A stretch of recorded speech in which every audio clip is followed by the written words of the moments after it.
Right now, as you sit here watching this, your liver is processing something. It might be last night's dinner. It might be the medication you took this morning. It might be the glass of wine you had 2 evenings ago. And here is what most people over 60 do not realize. Your liver can lose more than half its function and never send you a single pain signal. Not one. The frightening part about this is not what you feel. It is what you do not feel. Because the liver is one of the only organs in your body that will keep working in silence even as it deteriorates, even as it scars, even as it shrinks down to a fraction of its original capacity. And there is a sign, a specific, visible sign that can appear right on the surface of your neck that suggests your liver may already be functioning at 30% or less. Most people see it in the mirror and think nothing of it. They assume it is a skin issue. They assume it is aging. They are wrong. The good news is that you are watching this now. And now is exactly when this information can still make a real difference. By the end of this video, you will know exactly what to look for on your neck, what it means for your liver, and precisely what to do about it before this progresses any further. And the longer this goes unrecognized, the more serious the picture becomes. So let me describe what we are talking about. The sign is called spider angiomas, tiny, red, spider-shaped blood vessel clusters that appear on the skin, particularly on the neck, upper chest, and face. Each one looks like a small red dot with thin, delicate lines branching outward, almost like the legs of a spider radiating from a central body. Most people glance at them and assume they are broken capillaries. Some think it is sun damage. Others think it is just something that happens when you get older.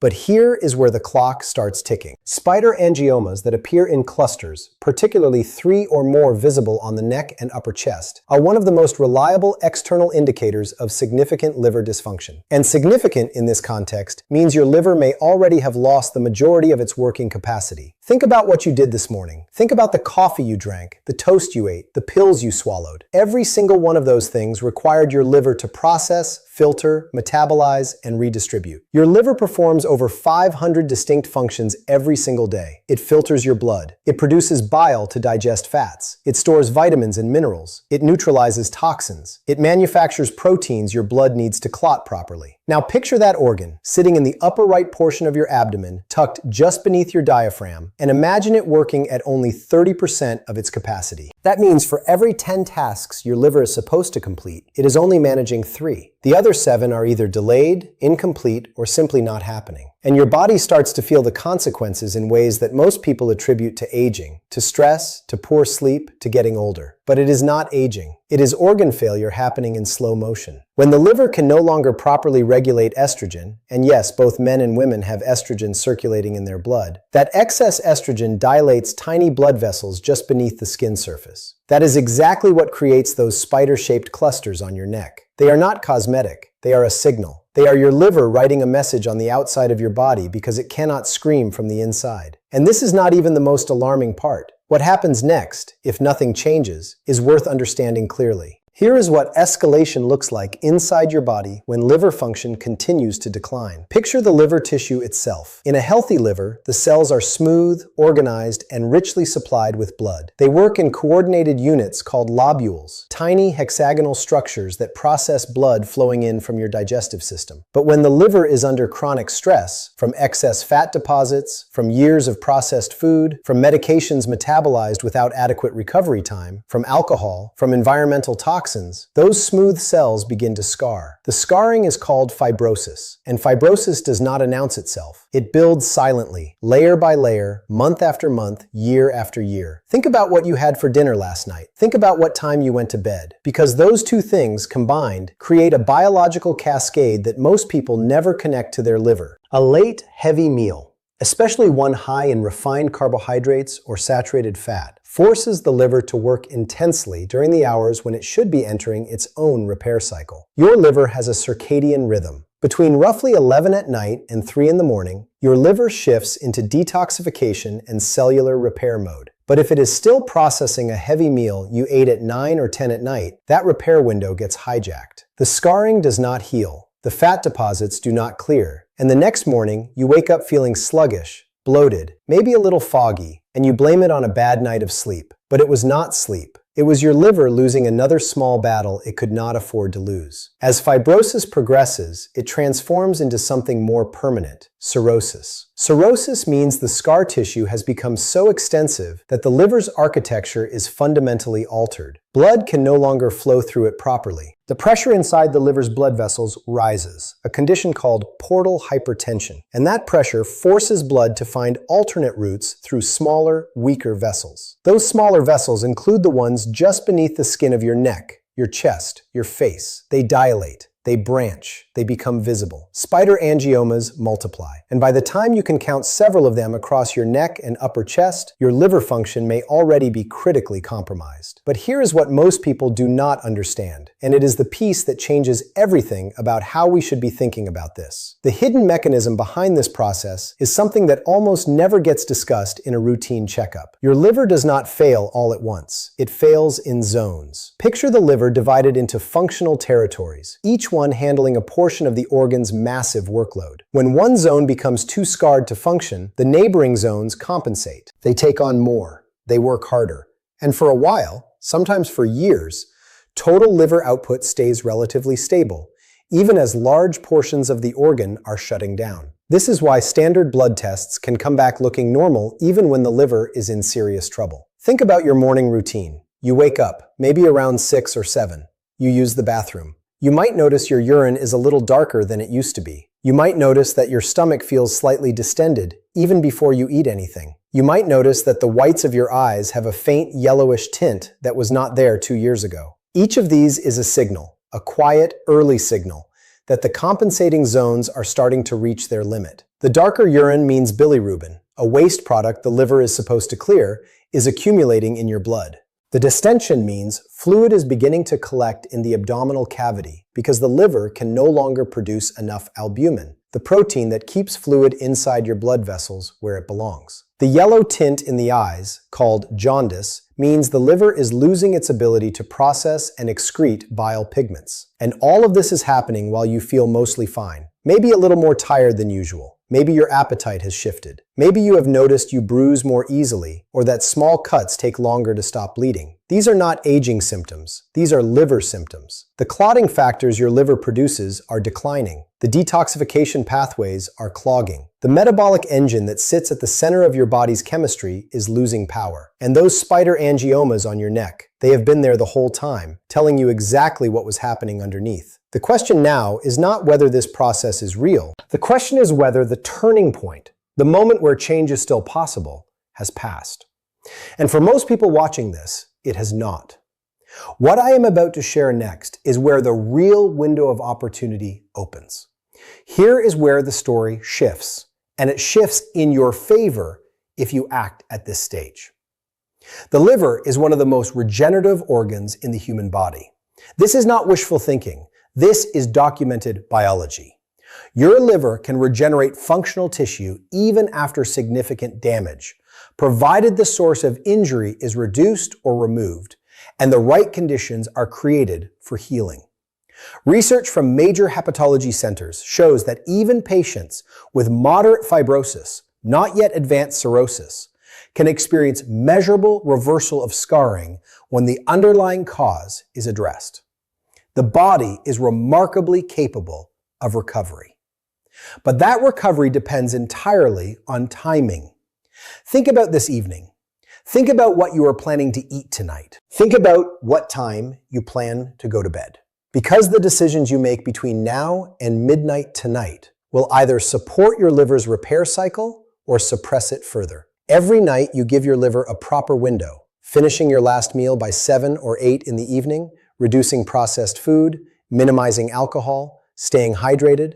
You are giving those scarred zones a chance to heal. Not a theoretical chance, a real, measurable, biological chance. The fibroblasts, the cells responsible for laying down scar tissue, can actually be reversed by specialized cells called hepatic stellate cells when they return to their dormant state. And they return to their dormant state when the chronic irritation stops, when the fat clears, when the toxic load decreases, when the blood sugar stabilizes. This is not a miracle. It is physiology. It is your body doing exactly what it was designed to do when you stop standing in its way. And this process does not take years to begin. Within days of meaningful dietary change, liver enzyme levels begin to shift. Within weeks, inflammation markers start to decline. Within 2 to 3 months, imaging studies can show measurable reductions in liver fat content. The earlier this changes, the greater the recovery potential. At this stage, the stage where you are watching this and recognizing these signs, the window for the easiest intervention is still open. But it requires this. It requires specific, deliberate action. And the first moves matter more than you think. Here is what changes when you start making this shift and how quickly the body responds. The first intervention is the simplest and arguably the most powerful. Stop eating late at night. Your liver's repair cycle, which peaks between 11 at night and 3 in the morning, cannot activate properly if it is still metabolizing food. Starting tonight, make your last meal no later than 7 in the evening. This single change, just moving your dinner earlier,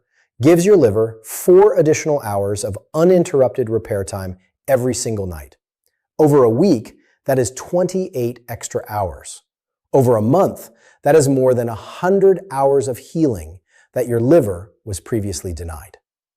The second intervention targets what you eat in the morning. When you wake up tomorrow, before you reach for toast, cereal, or anything with added sugar, consider this. Your liver spent the night trying to clear stored fat from its cells. The first thing you eat either supports that process or reverses it entirely.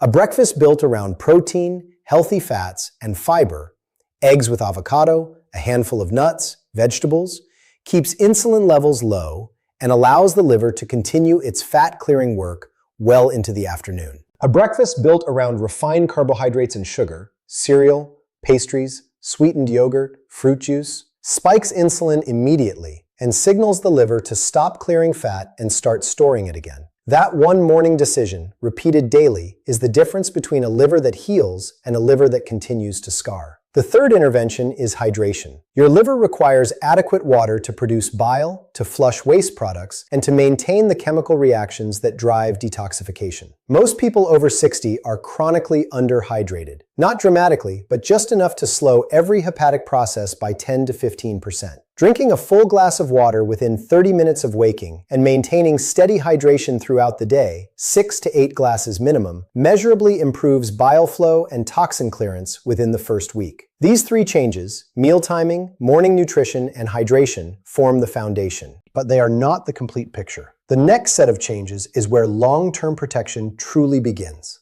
Time to act with the kind of changes that protect you not just this week, but for the next decade and beyond. The fourth intervention is movement, but not the kind most people assume. Your liver does not need you to run marathons. It needs you to walk. Consistent daily walking, 30 minutes at a moderate pace, increases blood flow through the portal vein, the primary vessel that delivers blood from your digestive system to your liver for processing. That increased blood flow improves the liver's ability to filter, detoxify, and regenerate. Studies published in hepatology journals show that patients who walked 30 minutes daily for 12 weeks experienced significant reductions in liver fat, even without changing their diet. Now imagine combining that daily walk with the dietary changes we already discussed. The effect is not additive, it is multiplicative. Your liver begins clearing fat faster, producing bile more efficiently, and manufacturing clotting proteins at closer to normal levels. The fifth intervention is reducing your toxic load, and this means being intentional about what you put into your body beyond food. Over-the-counter pain medications like acetaminophen are processed almost entirely by the liver. Taken regularly, even at recommended doses, they add measurable stress to an already compromised organ. Talk to your doctor about alternatives. Review every supplement you are taking. Some herbal supplements, particularly those marketed for energy or weight loss, contain compounds that are directly hepatotoxic. The sixth intervention is sleep quality. Not just duration, quality. Deep sleep stages are when growth hormone peaks, and growth hormone directly stimulates liver cell regeneration. If you are sleeping 6 hours but waking frequently, your liver is getting far less repair time than someone sleeping 7 hours of uninterrupted rest. A dark room, a consistent bedtime, no screens for 30 minutes before sleep. These are not luxury habits. These are liver recovery protocols. If you are watching this and you recognize these patterns, if the late dinners, the morning sugar, the skipped walks, the disrupted sleep feel like they were written specifically for your situation, type the word "today" in the comments, because that word means something. something. It means you are ready to change this now. Not next week, not after the holidays, today. And what I am about to share in this final section is the part I want you to carry with you long after this video ends. You now know something that most people will spend years never learning. You know that those tiny spider-shaped marks on your neck are not cosmetic. They are not random. They are your liver communicating through the only channel it has.